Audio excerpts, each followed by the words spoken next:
Baka balik tanaw natin itong nangyari sa Kamara, ang House Committee on Public Accountability, no, yung good government. Nakita natin nagkaroon ng tensyon dahil kino-question pa rin ni BP Sara yung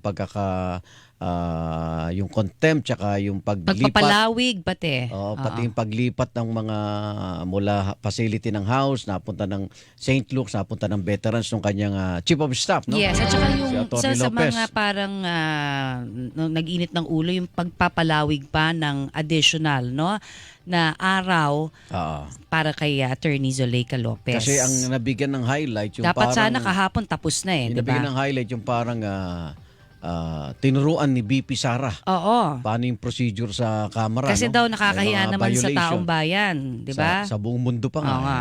Parang hindi daw nila alam. Pero sabi nga binibigay naman lahat ng member ng komite yung courtesya bilang yes, of pangalawang course, Pangulo.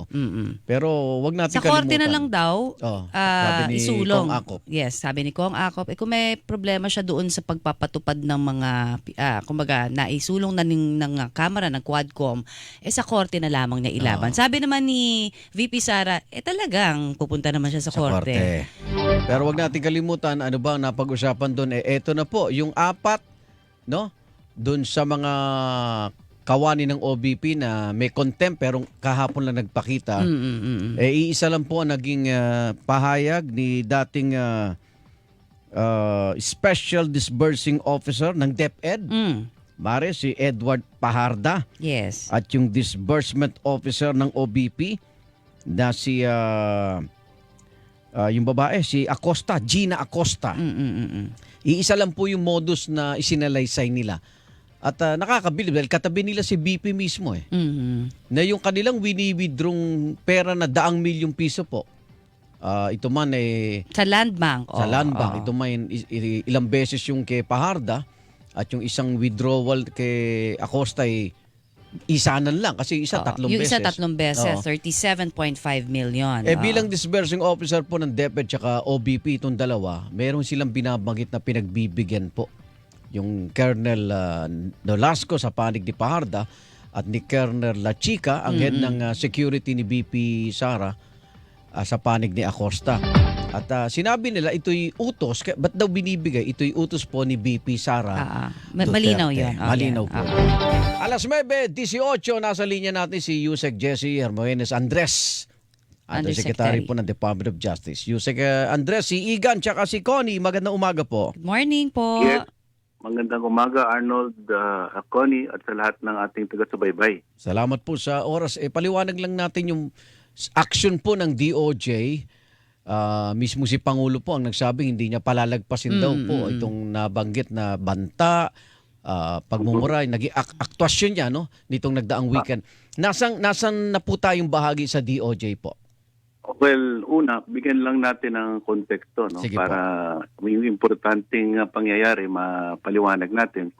Nagkaroon po ng press conference si Vice President Sara kung saan po inilahad niya bilang tugon sa isang tanong na meron siyang kinausap na isang assassin para po isagawa ang pagpatay sa Pangulo Bongbong Marcos, First Lady Lisa Marcos Araneta Marcos, at of course Speaker Martin Romualdez. Tatlong tao po na sinabi niya na patayin. At yung kausap po niya, sinaguro niya na huwag siyang titigil hanggat hindi namamatay yung tatlo at umuupo yung kausap niyang assassin. So doon po sa puntong iyon, marami na pong mga legal consequences yung pananalita niya dahil po meron siyang mga batas na nalabag sa pagbibigay po niya ng threat at banta sa ating Chief Executive. So hindi naman po maaring hindi gagalaw ang gobyerno at ayon po sa ating batas, yung National Bureau of Investigation, siya po ang primary agency na mag-iimbestiga kapag meron pong threat or banta sa ating presidente, sa ating Pangulo. Kaya po ang Secretary of Justice, inatasan na po ang SOJ, ang NBI. Na mag-imbestiga at alamin kung sino itong kinausap ni VP Sara na papatay sa tatlong opisyales. At sinisimulan na po ang investigasyon. Kaya nga po nag-issue na ang National Bureau of Investigation ng subpoena kay VP Sara para humarap sa isang investigasyon para po maliwanagan itong bagay nito at malaman natin kung ano po ang ginawa niya at bakit po, sino po yung tao na kinausap niya. Okay. Para Sabi gawin itong pagpatay. Sabi ho ni BP, taken out of logical context. Pinanood ko po uli, may sinasabi doon na kung siya'y papatayin. Kahapon nga, sinabi ni Direktor na ang pagkaintindi niya ay mamamatay, no? Kaya nga sabi niya, sana huwag atakihin. Pero nung binalikan ko po, Yusek, kung siya'y papatayin. So sa kanya po ay may banta rin po ba na maaring mapasama sa ginagawang investigasyon? Hindi. Two things. Unahin natin yung pagkasabi niya na papatayin niya yung tatlo kapag namatay siya. Napakahirap pong gawin yun kasi extrajudicial Hindi po, killing ito po, yan. pagkaintindi ko, pasensya na po, Yusek, kung siya'y papatayin, may kinausap na siya na patayin itong tatlo. At huwag siyang titigil At sumagot hanggang naman. mapatay sila. So yan po sa ang sinasabi pagkakasabi niya, may banta rin po sa kanya. Oo Hindi nga, ba? kaya sabi ko dalawang bagay po ang Opo. pinapaliwanag ko. Yung una po, ang sinasabi ko, siya po ay nagbanta na kapag siya ay namatay, Opo. kailangan po may isang tao na gaganti. Nakausap At niya. tatlong tao ang papatayin niya, ang Pangulo, ang First Lady at ang Speaker of the House. Opo. Ang sinasabi ko lang po, hindi po tama sa batas yun dahil Okay. extrajudicial killing po yan. Okay. Kung meron po tayong krimen na nangyari, kailangan po sumagot sa batas ayon po sa judicial and legal processes. Okay. Tama po. Yun Opo. pong banta naman po na sa kanya, kami po bilang gobyerno ay willing pong tumulong sa kanya. Yes. Maglahad po siya ng mga kanyang nalalaman dahil po obligasyon din po natin bilang gobyerno na protektahan ang Vice Presidente. Opo. Hindi po conflict yon. May Tama Opo. po Mm-mm. na tayo ay tumulong sa Vice Presidente na protektahan ang kanyang katauhan, ngunit hindi rin naman po tama na ilalagay natin sa ating kamay ang pagpapatupad ng batas sa pagkuha ng mamamatay tao. Okay. Yun po yung So- dalawang punto. So sir, ang nabanggit din ninyo dahil dito sa sinabi niya, pakipalawig lang po ito para mas maintindihan sa ganong konteksto. Ganito po yan.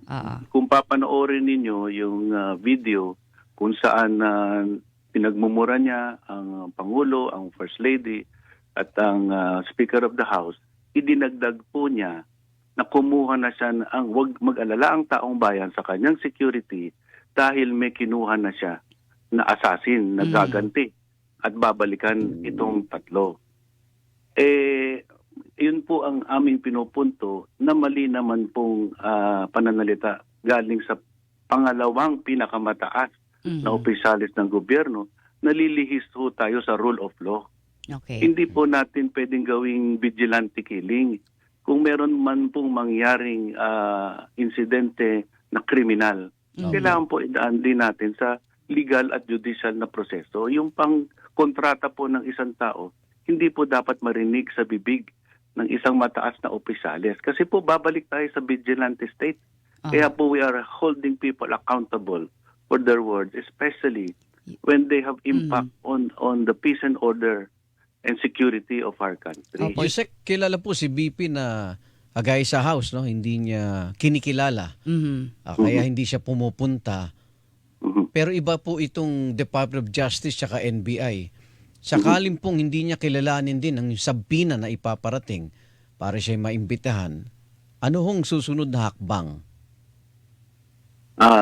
Unang-una, narinig ko kahapon pa na re-respetohin niya ang subpoena at pupunta siya sa Ay, NBI. maganda naman. Oo. So, hindi po kami na nag-iisip na hindi siya pupunta Opo. dahil narinig po namin sa kanya mismo sa isang interview na pupunta po siya Opo. at sasagutin niya yung mga tanong.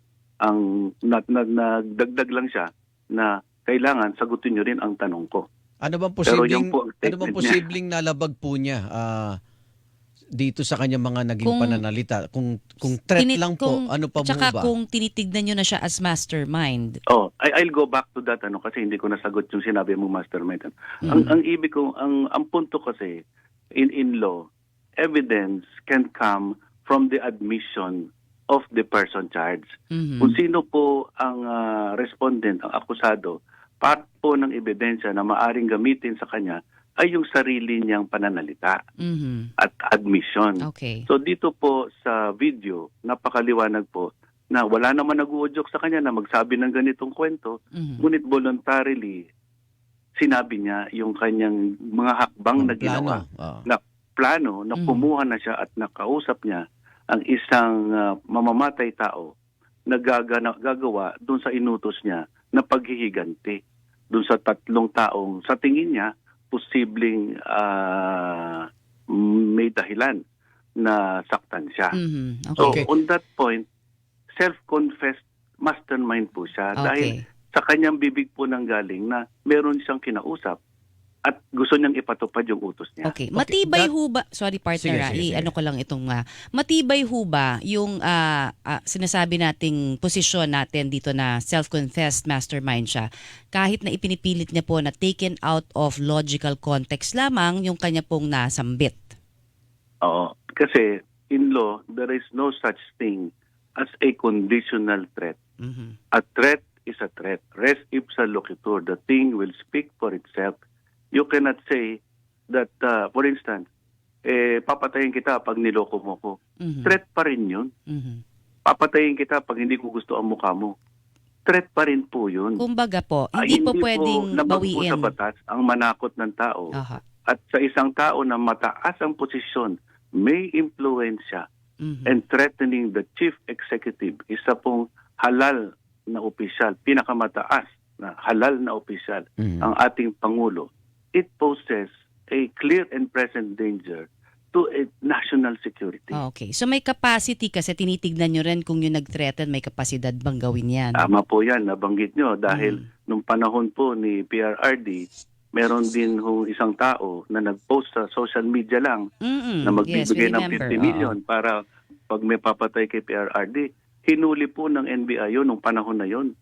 At without due process, kinulong. Hindi po tama yun sa aking pananaw. Kaya dito sa pagkakataong ito, we will observe due process. Dadaan ho tayo sa investigasyon, malaman natin ang side ng respondent, at we will make the appropriate decision based on law in the evidence. Mhm. What is the kumbaga, Based on law. based on law, ano ho ang magiging recommendation kung halimbawa talaga hong talagang nagpursige na itong Kasi may kaso? nagsasabi po, yung bomb scare nga may Yes, jail term. yun nga eh. Oo.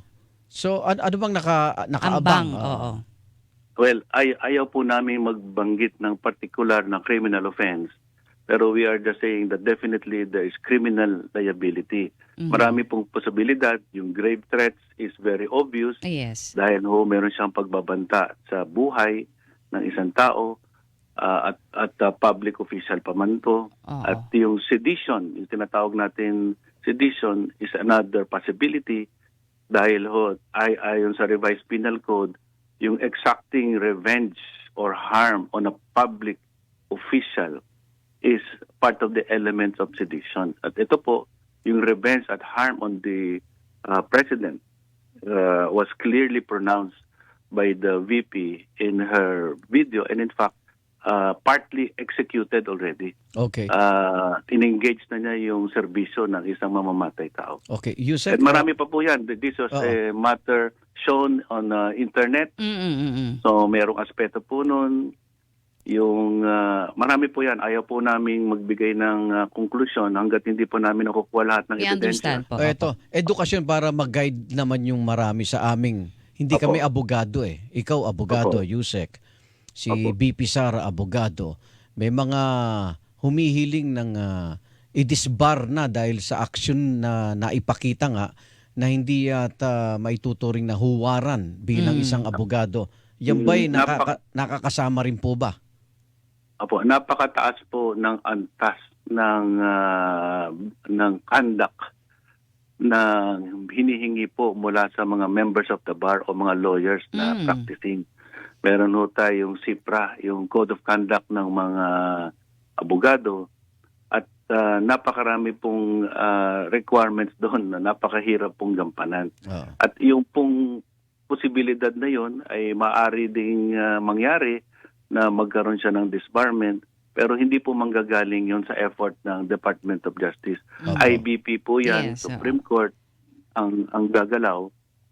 Just to say that under the Constitution, a sitting Vice President cannot act as counsel or lawyer for anybody. And Aha. during the time that she visited yung Chief of Staff niya, Oo. she presented herself As as the lawyer. counsel. Mhm. Oo. At hindi po tama rin yun. Mali Okay. po yun. The words that are being used by lawyers should, conform to proper etiquette and good manners and conduct. Yung immunity wala Sino wala. pwedeng mag-question yung kanyang, kung may issue ng disbarment? Sino po yun? Anybody po can file a complaint and IBP can motu proprio or on its own initiate the complaint, and of course due process will be observed and the Supreme Court will be involved eventually. So, ang dami palang haharapin niya. Yes. So wala namang kasing immunity daw ang Office of the Vice President. Hanggang presidente lang yata. presidente lang from lawsuits. Tama ho? That is correct. Under the Constitution, only the President of the Republic of the Philippines is immune from suit during his term. Okay. The Vice President does not enjoy that immunity, and she can be the subject of any administrative Lawsuit, or criminal complaint. What about po itong development naman kay dating Pangulong Duterte? May mga nasambit din siya na para bang nanguudyok naman sa AFP, no? Wala siyang direktang sinabi kung papaano. Basta sabi niya sila ang makakapag-protekta ng ating konstitusyon. Kaya kailangan may gawin sila. Ano ho ang tingin niyo naman dyan? At may hakbang din ho ba ang DOJ? Well, our armed forces of the Philippines is a professional organization. They have declared through their chief of staff that they will remain loyal to the Constitution and the duly constituted authorities. Pero wala naman At ho wala po kaming tinitignan dyan. nakikitang issue dyan. Wala naman. Hindi ho yan parang inciting to rebellion or ganun ho. Wala naman. Well, I do not know the exact utterances of the President, the totality of it. Pero sa isang demokrasya po, marami pong kalayaan na magsalita. Huwag lang pong gagawin yung mga labag sa batas at labag sa konstitusyon. And many people are saying about this situation na napaka-init ng politika. Oo. Pero Opo, go ahead. Ang apela ko po siguro sa lahat ng tao ay to go back to calmness and sobriety. Wala pong solusyon na agad-agaran sa ating mga iniisip, pero kailangan po calmness and sobriety. And second, ang importante po, whatever it may be that you want to seek relief or remedy from, we have to use the legal and judicial processes. Andyan eh. Huwag po natin ilagay sa sarili nating kamay ang pagpapatupad ng batas. Hindi, meron pong regulasyon. Kailangan po nating sumunod. Baka ho audience kasi ng iba, social media eh. Oh yes, of course. Na walang regulasyon, walang norms na sinusunod. Dapat to, sumunod tayo sa gano'n. Kundi magkaagulo-gulo. Yusek, Andres, salamat po sa oras Thank you, ninyo sir. po. Papaliwanag, Thank ha? Ingat po kayo. Salamat din po. Buhay po kayo at magandang umaga sa lahat. Thank you. Yusek Jesse Andres, Undersecretary po ng ating Department of Justice. Ayan po, inilan. Hilingan, walang pinopro.